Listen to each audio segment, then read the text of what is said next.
안녕하세요. 피부과 전문의 오희연 원장입니다. 선크림 사러 가시면 늘 막막하시죠? 뭐가 이렇게 많은지 한참을 서서 고민하다가 결국엔 제일 유명한 거 아니면 마침 세일하는 걸 집어들곤 합니다. 그런데 그렇게 사온 선크림 혹시 끝까지 다 써보셨어요? 아마 답답해서 올라와서 아니면 하얗게 떠서 그냥 화장대 구석에 넣어둔 경험이 더 많으실 거예요. 그래서 오늘은 제가 이거 사세요가 아니라 앞으로 평생 써먹을 수 있는 선크림 절대 실패 없이 고르는 방법 그 자체를 좀 알려드릴까 합니다. 이것만 아시면 앞으로 뭐가 새로 나와도 흔들리지 않고 아 이건 나한테 맞겠다, 좀 안 맞을 수 있겠다 어느 정도 감이 오실 거예요.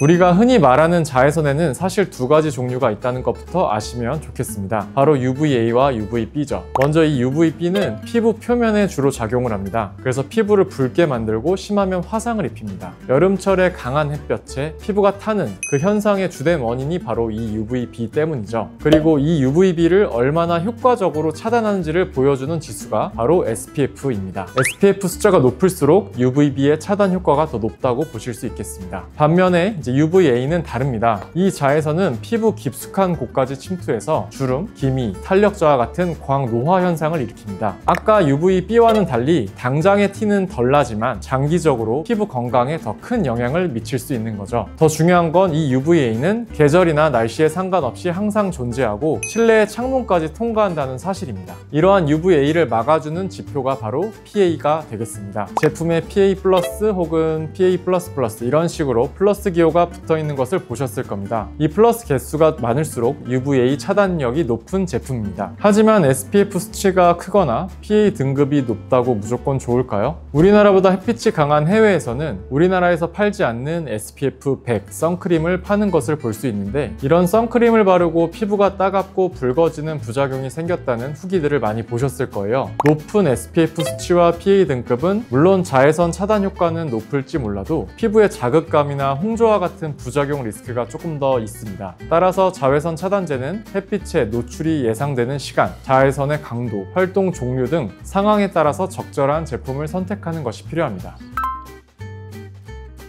선크림의 성분에 따라서 크게 유기자차, 무기자차, 혼합자차로 나눌 수 있어요. 요새 많이 들어보셨을 거예요. 먼저 화학적 자외선 차단제, 유기자차 선크림에는 아보벤존이나 옥시벤존 같은 성분들이 들어있습니다. 이 성분들은 자외선을 피부에 흡수시켜서 열로 방출함으로써 자외선을 차단해주는 역할을 합니다. 이런 성분들은 예민한 분들에게는 눈시림, 따가움 같은 것들을 유발할 수가 있습니다. 그래서 평소 눈시림 때문에 선크림을 잘 못 바르겠다 하시는 분들은 유기자차로만 구성된 선크림은 좀 피하시는 것이 좋습니다. 하지만 유기자차는 뒤에 나올 무기자차에 비해서 백탁 현상이 적고 발림성이 좋아서 메이크업 시에는 사용하기가 더 좋습니다. 다음으로는 물리적 차단제인 무기자차. 거기에는 징크옥사이드와 티타늄 다이옥사이드 같은 성분이 들어있어요. 이 성분들은 피부 표면에서 아예 자외선을 반사, 산란시켜서 자외선을 막아줍니다. 피부에 흡수되는 것이 아니기 때문에 자극이 적고 안전성이 높아서 민감한 피부를 가지셨다거나 어린이들에게 추천하는 선크림입니다. 하지만 흡수가 잘 안 되다 보니 바른 부위가 하얗게 되는 백탁 현상이 생길 수 있고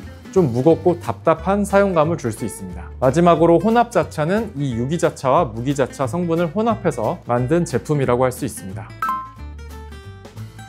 이제 진짜 내 피부에 맞는 걸 찾아볼까요? 내 생활 패턴, 피부 타입에 맞는 선크림을 고르는 것이 좋습니다. 먼저 생활 패턴에 따라 분류를 해보자면 주로 실내 생활을 많이 하시는 분들, 이런 분들 같은 경우에는 SPF 30, PA+나 PA++면 충분합니다. 하지만 실내여도 창가 옆자리다 혹은 장시간 운전을 한다 하시는 분들은 UVA가 창문을 통과하기 때문에 PA 지수가 좀 더 높은 제품을 선택하는 것이 좋겠죠. 나는 야외에서 활동을 많이 한다 하시는 분들 같은 경우에는 SPF 50 이상, PA3+나 PA4+ 정도 되는 제품을 선택하시는 것이 좋습니다. 그리고 여름에 물놀이를 한다거나 야외에서 스포츠 활동을 한다. 그럴 경우에는 물이나 땀에 선크림이 지워질 수 있기 때문에 워터프루프 기능이 있는 제품을 선택하는 것이 좋습니다. 다음으로 피부가 민감하다거나 기미 홍조가 있다거나 피부 시술이나 레이저 후에는 무기자차 선크림을 좀 더 추천드립니다. 건성인 피부나 혹은 데일리로 쓰기에는 촉촉하고 발림성이 좋은 유기자차가 좋을 볼 수 있습니다. 근데 요새 최근에는 선크림 제품들이 너무 좋아져서 무기자차여도 백탁 현상이 적고 촉촉한 선크림도 많더라고요. 그래서 자기 자신에게 잘 맞는 선크림을 고르셔도 될 것 같습니다.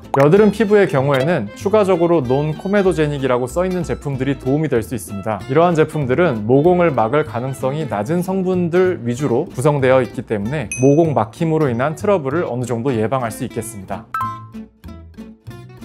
마지막으로 제가 추천하는 선크림을 종류별로 몇 개 가져와 봤습니다. 먼저 유기자차 중 라운드랩 자작나무 수분 선크림입니다. 이 제품은 발림성이 좋고 촉촉한데 끈적이지 않아서 텁텁한 느낌을 싫어하시는 분들께 추천합니다. 무기자차 중에서는 에스트라의 더마 UV365 선크림을 추천드립니다. 이것은 이제 무기자차라서 자극이 덜하고 민감성 피부에 적합하며 세라마이드나 히알루론산 성분들이 들어있어서 촉촉하게 잘 발리는 편입니다. 세 번째는 선세럼인데요. 닥터즈에서 나온 비타클리어 선세럼입니다.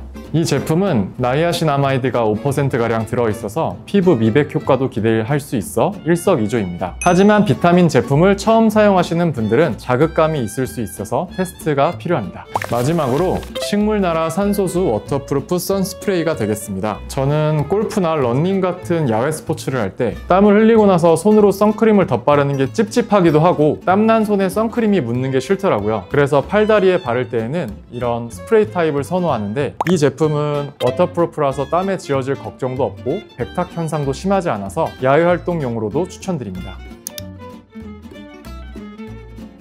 자, 오늘 이야기 어떠셨어요? 복잡하게 생각하실 거 없고요. 딱 두 가지 기억하시면 되겠습니다. 첫째, SPF와 PA 두 가지 지수를 모두 확인한다. 둘째, 그중에서 내 피부에 맞는 제형과 사용감을 고른다. 옷 거르는 것과 비슷합니다. 좋은 소재인지 먼저 보고 그 다음에 내 스타일에 맞는 디자인인지를 고르는 거죠. 그리고 마지막으로 중요한 한 가지를 더 말씀드릴게요. 아무리 좋은 제품을 골라도 이걸 제대로 지키지 않으면 효과가 절반가량 뚝 떨어지게 됩니다. 제가 예전 영상에서 한번 강조드렸던 내용인데요. 바로 선크림은 2~3시간마다 한 번씩 덧발라 주셔야 한다는 겁니다. 아침에 바른 선크림의 자외선 차단 효과는 영원하지 않습니다. 땀과 유분, 외부 마찰로 계속해서 지워지기 때문이죠. 혹시 선크림을 덧바르는 자세한 방법이 궁금하시다면 이전 영상도 함께 참고하시면 더욱 도움이 될 겁니다. 오늘 여러분이 인생 선크림을 찾는데 작은 도움이 되었으면 좋겠습니다. 제일 중요한 건 결국 내 피부에 직접 발라보고 내 피부가 편안해하는 걸 찾는 겁니다. 다음에 또 유익한 이야기로 찾아뵙겠습니다. 감사합니다.